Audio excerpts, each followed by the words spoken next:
welcome back to Champion the Passion, a weekly pro wrestling podcast where we inspire you to champion your passions and celebrate the joy in what you love. I'm your host. My name is Victoria Daisy, and today is WrestleMania Saturday. I can't believe it. But before we get into all things WrestleMania, we have to talk about everything that happened last night on Friday Night Smackdown. So we're going to do that today. But before we dive deeper, don't forget to leave a 5-star review if you enjoyed. Follow me at It's Victoria Daisy across all social platforms and follow Champion the Passion across all streaming platforms. But let's dive right in because the opening segment, when they announced that John Cena's on the show and then he opens up, what was it, Raw? Or no, SmackDown, like 4 weeks in a row, that's what you expect. But we got the complete opposite. We got Seth Rollins opening up the show. And oh my gosh, is this man the ultimate instigator? I've been saying that for weeks now, and it's just so hysterical. So Seth came out, got in the middle of the ring, and sat down crisscross applesauce, just like CM Punk during the pipe bomb, the infamous pipe bomb. So he starts cooking CM Punk because what else? He's obsessed with him. What else is he going to do? He says that the only reason that Punk came back is because he got a big fat check written to him by Triple H. And I was like, oh, okay. And then he even referenced one of CM Punk's signature sayings. Quote, "Tell me when I'm telling lies." And he knew he ate. He knew he ate with that one. It was so good. Then he talked about Roman saying how he doesn't even pretend to care about everyone anymore. And then he dropped another iconic saying, but this time from the Shield. He said, "Believe that." And where my mind instantly went is that meme we all know and love of Roman Reigns. Well, it's actually Dean Ambrose and then Roman Reigns, and Dean is like, "Believe that." And Roman is like, "Believe in the Shield." Anyways, if you guys know what I'm talking about, if you're OG Shield stans, then you guys know exactly what I'm talking about. But when he said that, I started cackling. I was like, there's no way this man just said that on live TV. It was so freaking funny. Then Seth said that he knows everything about sacrifice. He said that this story between himself, Roman, and Punk all started 12 years ago when Paul Heyman brought the Shield into WWE. He said he worked so hard just to not receive any of the credit because everyone backstage wanted the limelight to be on Roman Reigns. Now, this truly was, for all my Swifties that will get this reference, pipe bomb Seth's version. That's what it was giving. It was giving Seth had a moment, just like Punk did years and years and years ago. Years and years ago. I couldn't even speak. And, this was his My Truth promo. And I loved it. He was going on and on, but he was cooking for once. And he said that this story ends tonight. Well, tomorrow night, aka tonight, whatever. In the most important triple threat match in the history of this industry. He promises he will leave it all on the line and sacrifice everything that he has to make sure that this business moves forward in the right direction. Then for the cherry on top, he stole an iconic line from Paul Heyman and said, quote, "That's not a prediction, that's a spoiler." Wow, what a phenomenal promo. I mean, I love that we got to hear from Seth and Seth only. We didn't have to have Punk come out. We didn't have to have Roman come out, not even Paul Heyman. And he got to literally have his pipe bomb promo. And I loved it. He got to spill his guts, basically. He got to vent to us. He had to let us know where he's at and promise us that he will bring home that victory. And so I'm very intrigued to see. And even though I predicted, what was it, yesterday or the day before when I made my prediction videos, like even though I said, okay, well, it makes most sense, I think, for CM Punk to win. First of all, I'm happy with anybody winning. Let's just say that. I love all three of those guys, so I'm happy with any of them winning. But I honestly feel like any of them could legitimately win. So that's why I'm so torn and I'm so excited to see what happens because I'm just like, holy crap, what is going to go down tonight? I don't think any of us are prepared for that. But let's get into the first match of the night. Obviously, if you guys have been watching WWE for years, then you would know that every single go-home show right before WrestleMania, we have the infamous Andre the Giant Memorial Battle Royal. And so I always forget about this match, to be honest. And then the go home show starts and I'm like, oh, forgot about you. But it's basically like mid-card mania. It's just filled with all people in the mid-card division. And I had this theory, like, at the very beginning. I was like, okay, Ray Phoenix is going to win. Like, come on, guys. I know my WWE. Ray Phoenix is going to win. And then the complete opposite happened. I mean, it was a spectacular match. Like, literally loved it. But then El Grande Americano came out to attack Ray Phoenix and eliminate him. So I was like, okay, it's not going to be him. He's not going to win it. And I saw a theory online that El Grande Americano isn't actually Chad Gable, because apparently Chad Gable has a back tattoo. And in only some of El Grande Americano's matches does he have that back tattoo. So I don't know who could really be under that mask. When's that match? Is it tonight or tomorrow night? I don't remember. But whenever that match is, tonight or tomorrow. Hopefully, Rey Mysterio will, now Rey's injured, I think. Whatever, we'll see. Hopefully, if the match is still going on, then we will see the mask be ripped off. And we will see if it's Chad Gable or not. I don't know who it's going to be. I don't know if it's Chad or somebody else, but I'm very intrigued to find out. But in the end, the winner of the 2025 Andre the Giant Memorial Battle Royal is him, Carmelo Hayes. Even though that this trophy means low-key nothing, still very happy that he got something, if you will. I mean, I love Carmelo, and I definitely do think he deserves more. And so, I'm very happy. I'm very happy with this. But moving right along into a Rhea Ripley segment. This was juicy, more like a triple threat segment. So Rhea Ripley came out and she said that this is her 6th WrestleMania in a row, but this one in particular is most important. She admits that she got distracted by Bianca and lost her championship. She then said that she doesn't want to focus on the past because the future is here. And she will do whatever it takes to become a 3-time women's world champion. To think that she's been champion for 2 times, hopefully 3, is insane. I mean, I know she had that OG title reign, and then when she won it back from Liv, could she win it again tomorrow night? I don't know. I hope so. I have a feeling it's going to be Io retaining, and then we'll launch that Rhea and Bianca big time feud for SummerSlam, as I predicted. Wow, I can't speak English this morning. And so I'd be very intrigued to see what happens. Then we had the genius of the Sky, the current women's world champion, Io Sky, interrupt.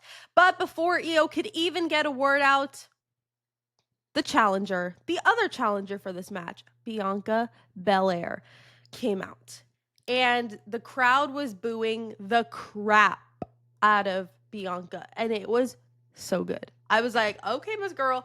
Now, I did want to point out something. I was having a conversation with my dad talking about this storyline. And I was saying, like, oh, I wonder if they're going to do a full heel turn for Bianca tomorrow night. Because, we have 2 baby faces, Io and Rhea. And then he was saying, well, WWE is in an era right now where we don't always, in every storyline, we don't always have definitive heels and definitive baby faces. Like, for example, Roman Reigns is a heel one day and a face the other. You know what I mean? So it's just like, I wouldn't be shocked if they don't do a full heel turn with her, but I would like to see it. Then Bianca said that after what Rhea and Io put her through, she's leaving Vegas as champion. And just when you think it couldn't get any more juicier, her ex-best friend Naomi came out. I was gagged. Naomi was eating down. She confronted Bianca about not responding to her messages or calls. And first of all, I just have to point out that Rhea's faces throughout this entirety of the Naomi Bianca portion of this segment, which is pretty much the end half, was so funny. This girl was like, ooh, tea?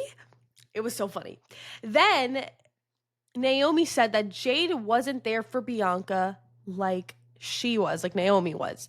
And then say her name and she appears. Nacho Hendry, Jade Cargill came out. And oh my God, then Rhea just had to insert herself. And she got on the mic to say, quote, Jade, this isn't about you. And then everyone and their mother started brawling.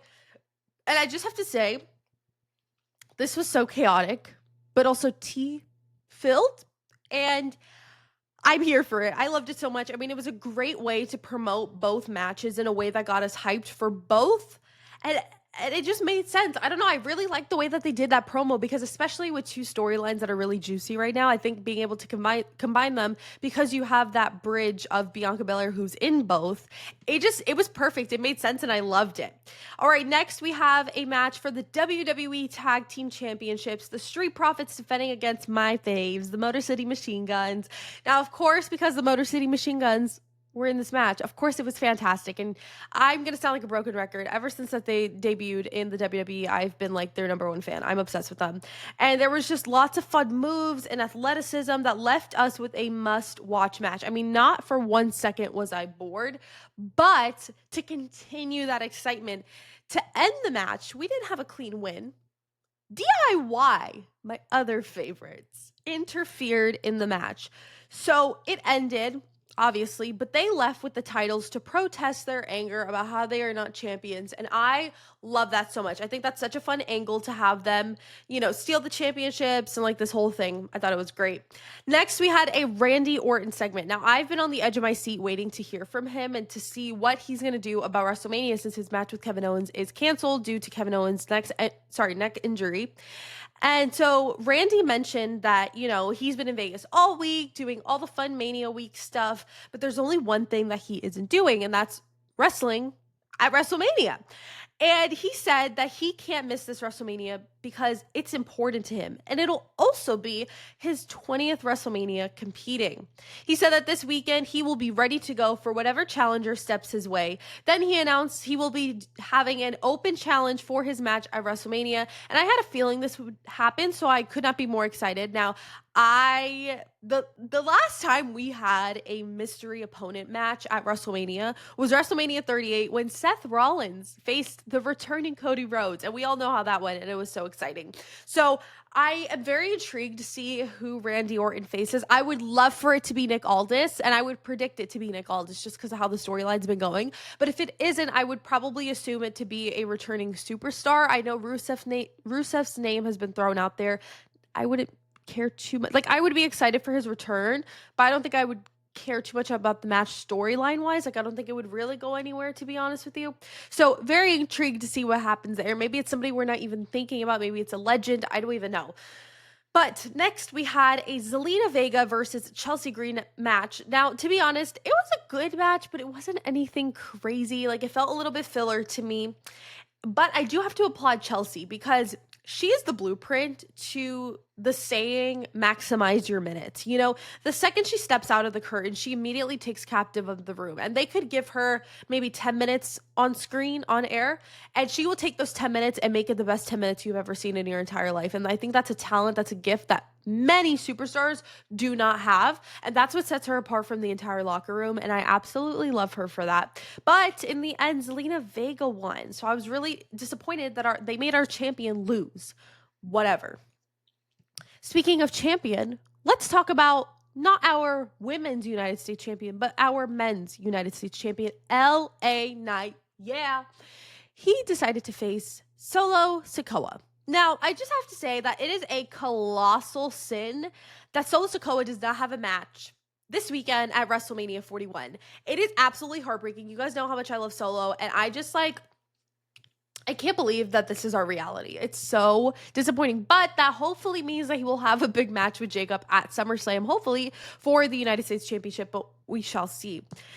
Besides that, it was a pretty great match. I mean, both of these men are so talented and truly know how to put on a show, but say his name and he appears. Not Joe Hendry, but Jacob Fatu. Jacob Fatu interfered in the match and ended the match. And so everyone started brawling, and then Braun Strowman came out, and then they continued going off. And then, of course, Nick Aldis came out to do the inevitable and make it a tag team match, as if we couldn't be put through more torture by having to see this once again. To be honest, this all just kind of bothered me because it just felt like a filler match once again. But in the end, LA Knight and Solo Sikoa won. Then we had the main event match. I don't even want to call it a main event because this was definitely not the main event. We had American Made versus the LWO. And to be honest, I didn't really care about this match. You guys know I don't really like the LWO, specifically Rey Mysterio. But now I feel guilty saying that because Rey got injured. Well, I can't say he got injured. He got hurt and was helped to the back. But we haven't heard anything on him. So I'm going to assume that his match is continuously, or he's going to continue going on with that match. But of course, well wishes to him and hope he feels better in whatever the minor injury was. But in the end, the LWO won. Now let's talk about something kind of interesting. We had the final face-off between the main event of WrestleMania 41, night number 2, the WWE Undisputed Champion Cody Rhodes against the 16-time world champion, the self-proclaimed GOAT. No, I'm kidding. He is the GOAT. John Cena. So Cody came out, then Cena came out, Cody came out, but before he could even speak, then John Cena came out. And John basically gave us a sob story about he is so historic and how, this is his last WrestleMania, so he needs to win the title. And he said that the fans are too dumb to understand that after December, he's gone and never coming back. Because he talked about how, a lot of wrestlers have their retirement match or, have their retirement run and then they end up coming back, right? And he was like, that is not the case. When I'm done, and that is it. He said that he doesn't need the fans, but the fans need him. Then John continued to say that the fans don't write history, the legends do. John said that at Elimination Chamber, he knew that when Cody didn't sell out to The Rock, he knew in that moment that he would be able to beat him at WrestleMania. Which, okay, mind manipulation, hello, are you good? But then Cody came right back at John and clocked him. He said, quote, "You call me underwhelming, well, I call you overrated." Burn, hello? And Cody continued on cooking him, and I'm not going to read everything he said just because it was a lot, but he was dropping bar for bar, and it was so good. Then John Cena was going to give Cody an attitude adjustment, but Cody was quick to counter into a crossroads, and the closing shot was Cody Rhodes raising his title high. And so that honestly got me pretty hyped for the match. I'm very happy we're not going to have to see any of these final face-offs, at least for... Actually, that's a lie. We're going to continue to see them because now probably John Cena's going to win the title and then Cody's going to want to win it back, whatever. Anyways, it's going to be very interesting and I'm very excited, but let's head into my overall thoughts. It was a good go-home show, but it was slightly 0.2% underwhelming. I think I was expecting a little bit more, which I probably shouldn't have. I think I need to have my higher expectations for Raw after Mania, which is going to be so much fun. But my match of the night was surprisingly, I'm sure you guys aren't going to guess this, the WWE Tag Team Championship match between the Street Profits and the Motor City Machine Guns. I just thought it was so entertaining top to bottom, and I love this new angle that they're doing with DIY, that they stole the titles. I think it's going to be really fun to follow along. And then my segment of the night was actually the opening segment with Seth Rollins. I thought that it was so good, and doing it pipe bomb style was literally giving me goosebumps. I thought it was amazing. Overall, I'd rate the show, the go home show, about an 8 out of 10. And I can't wait for WrestleMania. It's tonight, it's tomorrow, it's going to be good. I cannot freaking wait. Don't forget to watch the countdown to NXT Stand and Deliver, streaming exclusively on Peacock at 12 p.m. Eastern, 9 a.m. Pacific. Catch NXT Stand and Deliver, also streaming exclusively on Peacock at 1 p.m. Eastern, 10 a.m. Pacific. And don't forget to watch WrestleMania 41, April 19th and 20th, aka tonight and tomorrow night, streaming exclusively on Peacock at 7 p.m. Eastern, 4 p.m. Pacific. And if you just want to fill your entire day with wrestling, you can also watch the pre-show, which is at 4 p.m. Eastern, 1 p.m. Pacific. It is going to be a weekend full of fun. I cannot wait to bring you guys all the content. Follow me at It's Victoria Daisy across all social platforms because I will be posting reaction clips for possibly Stand and Deliver. Don't quote me. I still have to figure it out. But for WrestleMania nights 1 and 2 and for Raw after Mania and possibly SmackDown after Mania, we'll see. And then also here on YouTube, if you are watching on YouTube, I'll post the full-length reaction videos to probably tomorrow and Monday, just depending. But thank you guys so much for watching and listening to this episode of Champion the Passion. Don't forget to leave a 5-star review if you enjoyed. Follow me at It's Victoria Daisy across all social platforms and follow Champion the Passion across all streaming platforms. Don't forget to champion your passions and celebrate the joy of what you love. And happy WrestleMania weekend!